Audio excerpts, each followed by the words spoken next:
semakin besar fixed cost lo ya, semakin susah buat lo pengen bergerak. Dan fakta pahitnya, sistem itu paling suka sama yang namanya itu kelas menengah.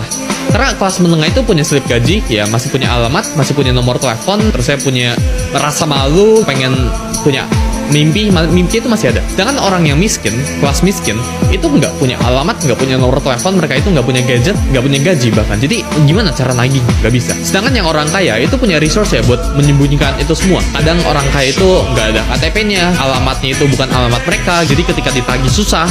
Nomor teleponnya itu kadang bukan nomor telepon mereka, tapi nomor telepon orang luar negeri. Slip gaji mereka itu dimain-mainin. Misal kalau kalian tahu, beberapa perusahaan itu CEO-nya itu sengaja cuma dibayar $1.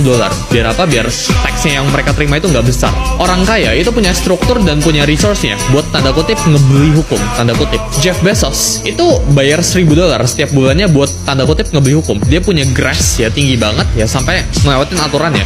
Tapi karena Bezos ini orang kaya, dia tinggal bayar aja fine-nya. Dia tinggal bayar aja ya pemerintah biar ya sesuai aturannya. Orang miskin itu nggak bisa di-abuse karena orang miskin itu nggak bisa diperas apa-apa.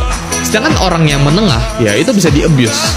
Orang yang menengah itu punya gaji yang pas-pasan, ya mereka itu nggak bisa afford buat punya resource yang gila. Mereka nggak punya struktur apa-apa, yang mereka punya itu pas-pasan. Otak mereka itu susah buat mikir jauh, karena ketika mereka mikir jauh, mereka harus mikirin buat besok kayak gimana, buat bulan depan kayak gimana.